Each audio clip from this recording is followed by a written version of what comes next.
Hai teman-teman, balik lagi nih sama Salma Podcast.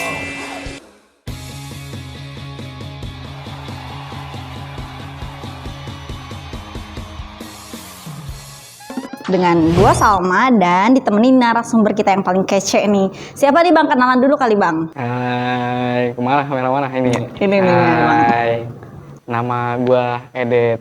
Oke, dengan Bang Edet nih. Jadi kita berdua nih di sini mau berbincang-bincang tentang gimana sih dunia kameramen, gimana sih dunia pertelevisian gitu ya Bang ya. Karena Abang nih kerjaan sekarang nih lagi sibuk di apa nih Bang? Enggak, gua lagi nganggur sekarang. Makanya gua datang sini. Oh iya sih, aduh sangat pintar sekali pertanyaan saya. Udah saya yang jelaskan saja ya teman-teman. Jadi nih Bang Edet ini bukan sekarang sih, kemarin tadi malam lagi sibuk bekerja sebagai kameramen di Kompas TV, benar ya Bang ya? Iya, betul. Iya kayak gitu. Boleh nggak sih Bang diceritain gimana sih sebetulnya awal mula Abang Edet nih bisa sampai kerja di Kompas TV nih? Jadi begini ceritanya. Nggak ada ilustrasi, nggak ada. Lama sekali Bu, aduh. Mbak dong ketawanya teman-teman. Lucu sekali Abang Edet. Jadi gini ceritanya. Jadi dulu gue kuliah itu jurusan broadcasting. Ya, broadcasting. Lulus kuliah itu sempet jadi editor dulu di Jawa Post TV. Itu sempet jadi editor dulu, abis itu baru ngelamar ke kameramen. Nah ternyata di kameramen tuh lebih asik ya. Maksudnya kita tuh maksudnya kerja tuh kita pergi ke kantor, kerja, pulang, selesai. Kalau editor kan dia nungguin kameramen pulang, kerja, ya kan gitu. Jadi waktunya lebih cepet gitu loh. Oke, jadi sebenarnya basic awalnya bukan kameramen ya, justru editor dulu nih, barulah ke kameramen. Oke, dari Jawa Pos itu abang langsung lamar ke Kompas TV apa sempat kerja di bagian lain juga? Enggak, jadi dulu tuh abis dari editor itu profesinya tetap ke kameramen, tapi bukan di Kompas. Sebelumnya tuh adalah salah satu stasiun televisi swasta di Indonesia, anjir.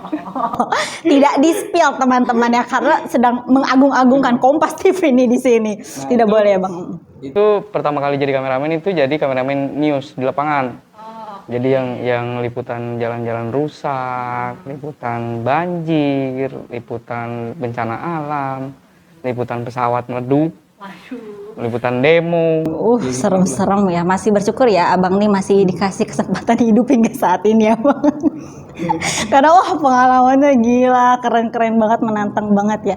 Oke, tadi abang ngobrol-ngobrol tentang itu tuh sebetulnya apa sih yang bikin abang nih tertarik gitu menjadi bagian dari pertelevisian Indonesia sebetulnya? Anjay, berat ya. Berat ya. Sebenarnya kalau jawabannya nggak menarik mungkin akan langsung di-cut oleh Kompas TV saat ini juga. Gimana tuh Bang? Sebenarnya sih maksudnya dulu waktu lulus kuliah tuh pengennya kerja di dunia broadcast yang sesuai dengan jurusan lah pokoknya. Pokoknya gitu kan, sesuai dengan jurusan. Cuma kan waktu kuliah kan kita ada kelompok tugas ya, sama lah kayak dede gemes di sini lah ya. Apa namanya, kelompok tugas. Nah gua tuh biasanya kalau nggak jadi editor jadi kameramen. Nah gua nggak pernah jadi PA, nggak pernah jadi kreatif, nggak pernah jadi produser, nggak pernah. Nah ditunjuknya itu kan, jadi gue tuh dulu kuliah itu ada 10 orang teman main deh, mana-mana nongkrong bareng apa segala macam. Nah di 10 orang itu ada 2 orang yang bisa ngedit, gue sama teman gue. Nah gue dipecah ya, yang satu itu jadi editor sono, yang gue jadi editornya gitu. Balik lagi editor dulu ya, baru kamera. Sebenarnya basic kameramen itu, untuk jadi seorang kameramen itu, lu harus bisa punya skill yang edit by cam, lu ngerti lighting walaupun basic ya, sama audio basic gitu. Jadi tetap harus ada basic yang lain ya bang ya. Nggak, bukan berarti nih karena lu pengen jadi kameramen ya udah lu bener-bener belajar kamera aja atau enggak ya bang. Tetap harus ada basic yang lainnya. Karena kalau di TV tuh kadang tuh kalau lu liputan kayak lu liputan gunung meletus misalnya, kan nggak mungkin lu bawa audio man, bawa lighting man, kan ribet kan. Jadi kameramen sendiri, kameramen tuh ngoprek audio juga, ngoprek lighting juga. Tetap harus ya. Iya. Oke. Nah bang, sebetulnya nih mungkin buat dedek-dedek gemes di luaran sana gitu ya, yang pengen bekerja di pertelevisian kayak abang, tapi nih bingung gitu. Maksudnya apa kita tuh harus kuliah dulu sampai S1 kah dengan memang jurusan tadi broadcasting atau perfilman gitu, atau memang bisa nggak sih kalau hanya mungkin lulusan SMA aja atau mungkin S1-nya tapi bukan menjurus ke broadcast gitu kayak gitu. Kalau untuk di TV nasional di Indonesia sih mungkin persyaratan utamanya itu ya, maksudnya persyaratan utamanya itu harus S1 atau D3.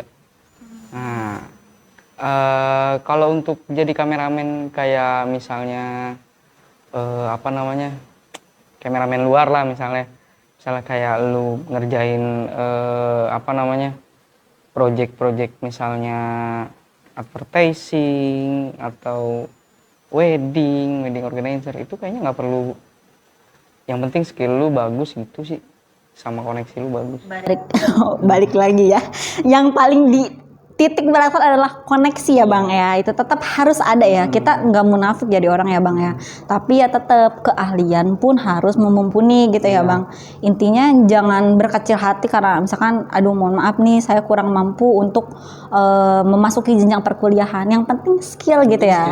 Itu kan bisa dipelajari di mana aja ya bang sekarang ya, ada YouTube segala macem kayak gitu ya. Oke, tadi kan abang sempet berbicara perihal ke lapangan sampai yang liputan banjir lah, gunung meleduk lah, segala macem lah gitu. Mungkin itu sebagian kecil perihal dukanya, atau entah abang mungkin nyebutnya itu suka ya, tapi boleh nggak sih saya pengen tahu lebih lengkapnya lagi gitu, terutama sukanya tuh apa sih kerja di pertelevisian? Sebenarnya gua tuh jadi kameramen tuh bukan, maksudnya gua udah nyobain semua kameramen yang ada di TV ya, maksudnya kayak kameramen news lapangan yang liputan demo, apa kebakaran gitu-gitu. Terus jadi kameramen studio multicam yang syutingnya musik terus dangdutan ya kan. Ya gitu-gitulah. Terus pernah juga jadi kameramen feature and dokumenter. Jadi feature and dokumenter tuh kita syutingnya tuh kayak, kalau feature-nya tuh kayak syuting program-program kuliner, kayak program-program fashion gitu-gitu. Itu feature, masuknya feature variety show juga. Jadi gua kalau misalnya apa namanya, orang bilang wah enakan jadi kameramen studio nih, enakan jadi kameramen lapangan nih. Kalau buat gua semua sama aja. Karena ada porsinya masing-masing. Si kameramen lapangan ya porsinya ya kayak gitu kerjanya. Di kita kameramen studio ya gimana ya, misalnya nih gue kameramen studio nih, siaran langsung gue live di studio. Kameramen lapangan kan gak live, banyakan taping ya, maksudnya liputan terus kirim kantor. Ada beberapa sih yang live pakai SNJ apa segala macam kan. Nah kalau kita di studio kan live, lu salah sedikit selesai langsung ya, kena itu di Welpex rame dah ya, udah gitu. Oke. Apalagi kita kalau misalnya ngambil misalnya program, waktu itu pernah ngerjain program yang baru-baru ini BRI, Pesta Rakyat BRI. Itu bintang tamu, bukan bintang tamu ya, maksudnya coverage konser itu si Padi sama Republik. Nah itu kita kan di situ live 2 jam.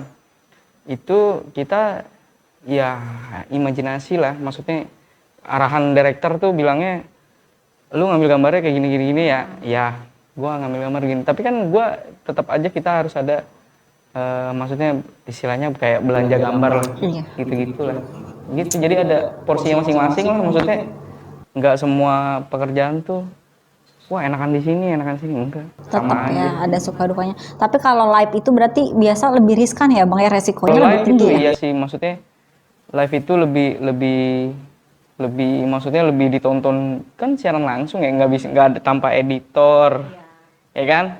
Itu siaran langsung. Terus yang di situ tuh ya udah orang-orang yang apa namanya, pokoknya tekanannya tuh lebih tinggi daripada tapping lah. Live itu lebih tinggi daripada tapping, under pressure-nya. Nah, kalau udah live kelar ya udah. Jadi kita maksudnya ya udah selesai kerja itu. Nah, gitu. Jadi sebenarnya sih kalau enak mah enakan live. Maksudnya live itu kan jamnya tepat. Iya Ya betul kan betul. kalau tapping kan salah, Salah, ulang, Retake sampai gitu. berapa kali Iya. ya Bang ya? Kayak gitu. Oh, oke. Nah, Bang, mewakili dede-dede gemes semua juga nih di sini gitu yang nonton kita. Gini sih Bang. Ada dong banyak ya teman-teman, mana nih penontonnya di sini, di studio juga banyak nih. Mana penonton studio? Aduh, agak susah ya.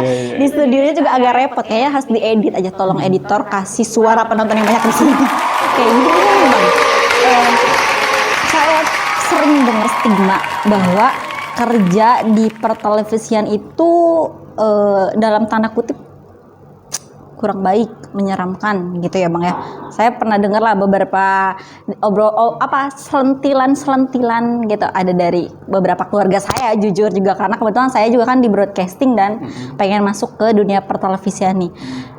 Nah, sebetulnya gimana sih dunia pertelevisian sesungguhnya? Apakah memang seseram itu gitu dengan yang jam kerja begitu padat dan banyak sampai lu nggak bisa ketemu keluarga lu nggak bisa ketemu pacar lu gitu kan, lebaran lu harus tetap liputan di jalan kayak gitu. Nah, mungkin Abang boleh nih sedikitnya mencerahkan adik-adik atau keluarga saya di rumah ya biar mengizinkan saya bekerja di pertelevisian. Sebenarnya tergantung TV-nya sih, maksudnya tergantung lu kerja di bagian apa. Kalau lu di produksi program misalnya kayak program entertain ya, misalnya kayak apa ya disebutnya, ya kayak program-program kalau di Trans TV itu kayak OVJ, ya pernah nonton kan? Ya OVJ. Kalau di RCTI itu kayak Indonesian Idol apa segala macam.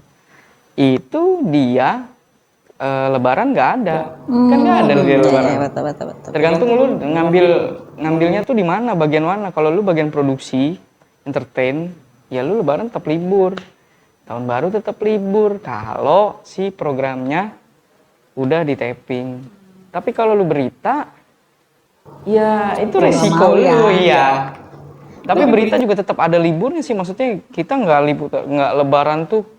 Lebaran misalnya kita hari H masuk, misalnya seminggu tuh H-7 sampai H+7 masuk, terus masuk lagi enggak, tetap ada libur. Ada liburnya tetap ya, mungkin di switch ya, diganti ya, walaupun mungkin minggu pertama nggak bisa ketemu keluarga nih, minggu keduanya bisa ketemu. Tapi kita bisa milih nggak sih Bang, maksudnya perihal tadi saya maunya di program tapping deh gitu, saya pengennya di news deh gitu, itu saya bisa nggak sih kita? Bisa sebenarnya pas lu interview user tuh biasanya ditanya, lu mau di desk pemberitaan apa di produksi, yang gitu. Oke teman-teman, maaf banget ya tadi sempat ada kesalahan teknis sedikit. Nah, jadi itulah kurang lebih ya perihal tentang gimana sih kerja di dunia pertelevisian. Sedikitnya gimana sih jadi kameramen gitu, jadi editor. Nah, mungkin kalau kalian pada suka nanti kita bikin part 2-nya kali ya Bang ya. Buat lebih detailnya lagi nih, gimana sih kerja kamera itu, gimana sih kerja editor itu. Gitu aja dari kita, langsung aja. Bye-bye.